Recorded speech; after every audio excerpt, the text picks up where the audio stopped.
Bismillahirrahmanirrahim. Assalamualaikum warahmatullahi wabarakatuh.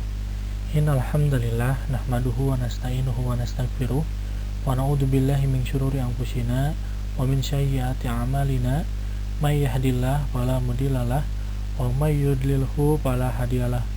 Asyhadu an la ilaha illallah wa la syarikalah wa asyhadu anna Muhammadan abduhu wa rasuluh alladzi la nabiyya ba'da amma ba'du. Para santri yang dimuliakan Allah, mudah-mudahan kita selalu berada dalam kondisi yang sehat walafiat serta berada dalam bimbingan dan ridhonya. Amin.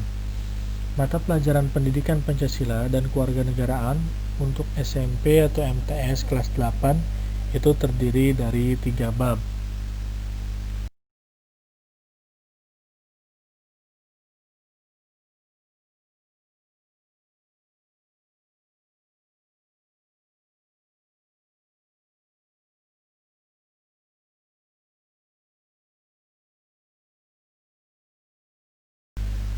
Bab yang pertama adalah tentang kedudukan dan fungsi Pancasila. Ada peta konsepnya. Untuk bab 1 tentang kedudukan dan fungsi Pancasila itu ada 3 poin pembahasan. Yang pertama, arti kedudukan dan fungsi Pancasila.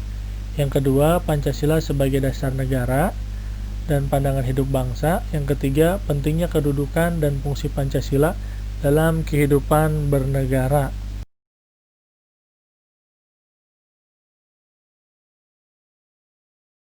Oke, kita langsung kepada poin pembahasan yang pertama, yaitu arti kedudukan dan fungsi Pancasila.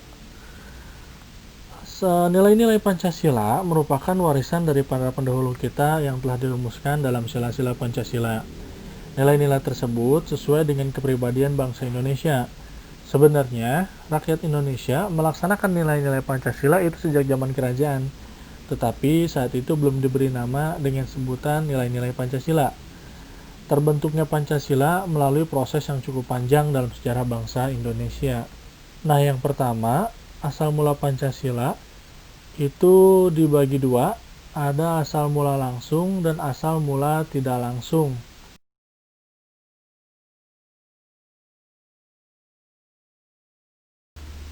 Asal mula langsung, menurut Notonegoro, asal mula Pancasila secara langsung terdiri dari 4 asal. Adapun 4 asal mula Pancasila itu, yang pertama, asal mula bahan atau kausa materialis. Artinya, Pancasila dalam kepribadian dan pandangan hidup bangsa Indonesia. Yang kedua, asal mula bentuk kausa formalis. Artinya, Pancasila yang diperakasai oleh Insinyur Soekarno, Muhammad Hatta, serta anggota BPUKI lainnya merumuskan dan membahas Pancasila, terutama dalam hal bentuk, rumusan, serta nama Pancasila. Yang ketiga, asal mula karya atau kausa efisien. Artinya, Pancasila oleh PPKI sebagai pembentuk negara dan atas kuasa pembentuk negara yang mengesahkan Pancasila menjadi dasar negara yang sah setelah dilakukan pembahasan baik dalam sidang BPUPKI maupun Panitia 9. Dan yang keempat, asal mula tujuan, kausa finalis. Artinya, Pancasila oleh anggota BPUPKI dan Panitia 9 termasuk Soekarno-Hatta menentukan tujuan dirumuskannya Pancasila setelah ditetapkan oleh PPKI sebagai dasar negara yang sah.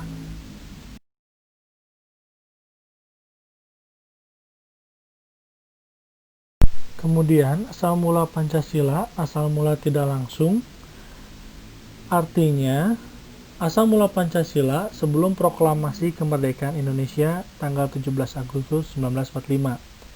Nilai Pancasila sejak dahulu sudah terdapat dalam adat istiadat, kebudayaan, dan nilai-nilai agama bangsa Indonesia. Asal mula Pancasila secara tidak langsung adalah terdapat dalam kepribadian bangsa dan pandangan hidup sehari-hari bangsa Indonesia, yaitu adanya nilai-nilai Pancasila seperti nilai ketuhanan, kemanusiaan, persatuan, kerakyatan, dan keadilan. Hal ini sering disebut kausa materialis nilai-nilai Pancasila.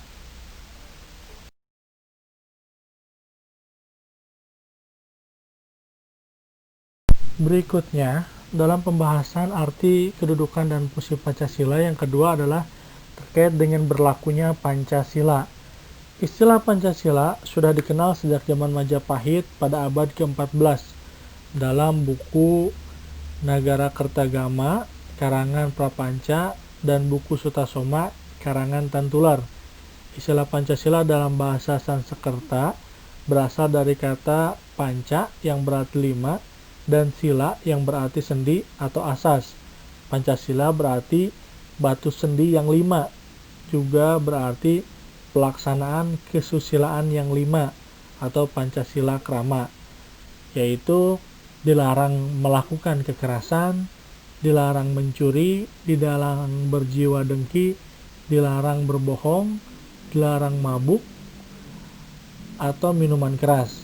Dalam kehidupan bernegara, istilah Pancasila pertama kali dipakai oleh Insinyur Soekarno pada saat menyampaikan pidato mengenai dasar negara di depan sidang Badan Penyelidik Usaha Persiapan Kemerdekaan atau BPUPKI pada tanggal 1 Juni 1945. Adapun rumusan dasar negara yang disampaikan Soekarno yaitu kebangsaan Indonesia, internasionalisme atau perikemanusiaan, mufakat atau demokrasi, kesejahteraan sosial, ketuhanan yang Maha Esa. Usulan Insinyur Soekarno itu diberi nama Pancasila atas usul seorang ahli bahasa. Tanggal 1 Juni 1945 disebut sebagai hari lahirnya Pancasila. Namun rumusan dasarnya masih diubah BPUPKI dan saat rapat PPKI hingga akhirnya menjadi rumusan Pancasila yang ada dalam pembukaan Undang-Undang 1945. Di atas kelima dasar itulah negara Indonesia didirikan. Pancasila ditetapkan pada tanggal 18 Agustus 1945 bersama Konstitusi Negara, yaitu Undang-Undang Dasar Negara Republik Indonesia tahun 1945. Penetapan Pancasila sebagai dasar negara sebagaimana tertuang dalam alinea keempat pembukaan UUD Negara Republik Indonesia tahun 1945. Sehingga sifat dasar Pancasila yang pertama dan utama yakni sebagai dasar negara Republik Indonesia. Seperti yang Anda ketahui, rumusan Pancasila yang sah dan benar terdapat dalam pembukaan UUD Negara Republik Indonesia tahun 1945. Kelima sila Pancasila sebagai dasar negara Indonesia sebagai berikut, atau yang biasa sudah kita baca atau kalian baca ketika di sekolah dasar. 1. Ketuhanan yang Maha Esa. 2. Kemanusiaan yang adil dan beradab. 3. Persatuan Indonesia. 4. Kerakyatan yang dipimpin oleh hikmat kebijaksanaan dalam permusyawaratan dan perwakilan. 5. Keadilan sosial bagi seluruh rakyat Indonesia.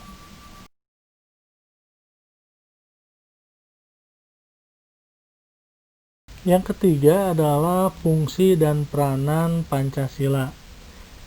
Secara umum, fungsi dan peranan Pancasila menurut TAP MPR nomor 3 MPR 2000 tentang sumber hukum nasional dan tata urutan perundang-undangan dinyatakan bahwa Pancasila berfungsi sebagai dasar negara. Hal ini mengandung maksud bahwa Pancasila digunakan sebagai dasar untuk mengatur penyelenggaraan ketatanegaraan negara yang meliputi bidang ideologi, politik, ekonomi, sosial budaya, dan pertahanan keamanan. Adapun fungsi dan peranan Pancasila secara umum adalah sebagai berikut.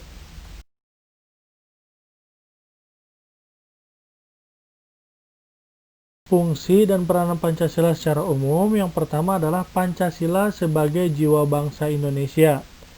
Pancasila sebagai jiwa bangsa berfungsi agar Indonesia tetap hidup dalam jiwa Pancasila. Pancasila sendiri telah ada sejak bangsa Indonesia lahir, yaitu sejak proklamasi kemerdekaan.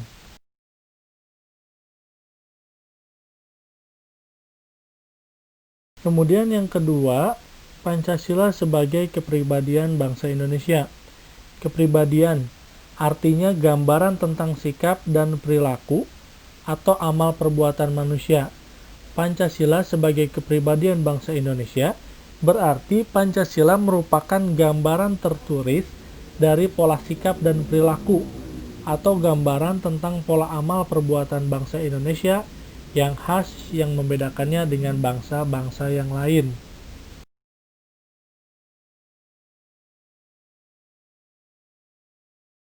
Kemudian, Pancasila sebagai sumber dari segala sumber hukum.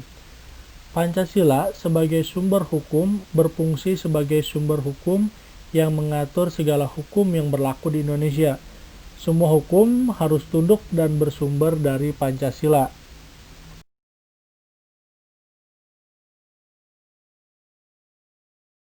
Selanjutnya, Pancasila sebagai perjanjian luhur. Istilah Pancasila sebagai perjanjian luhur bangsa Indonesia muncul dalam pidato kenegaraan Presiden Soekarno di depan sidang Dewan Perwakilan Rakyat Gotong Royong pada 16 Agustus 1967. Pancasila dinyatakan sebagai perjanjian luhur seluruh rakyat Indonesia, yang berarti Pancasila harus dibela untuk selama-lamanya.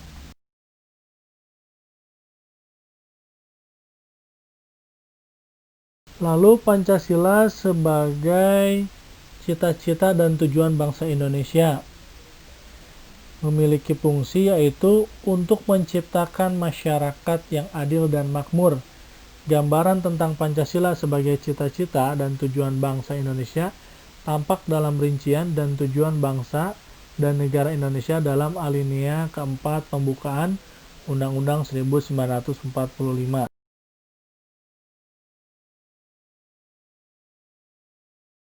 Kemudian Pancasila sebagai satu-satunya asas dalam kehidupan berbangsa dan bernegara.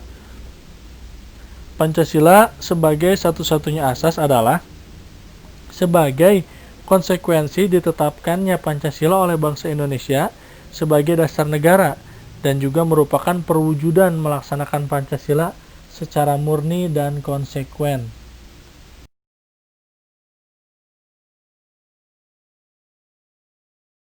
Yang terakhir, fungsi dan peran Pancasila sebagai moral pembangunan. Pancasila dijadikan kerangka, acuan, tolak ukur, parameter, arah dan tujuan dari pembangunan bangsa Indonesia.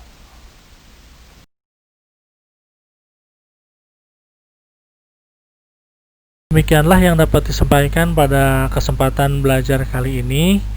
Mohon maaf atas segala kekurangan dan kesalahan. Tetap semangat belajar. Mudah-mudahan kita bisa secepatnya bertemu, belajar secara langsung, dan saling bersilaturahmi. Mari kita tutup pembelajaran kali ini dengan mengucapkan Alhamdulillahirabbil alamin. Aqulu qouli hadza wa astaghfirullahi wa lakum. Assalamualaikum warahmatullahi wabarakatuh.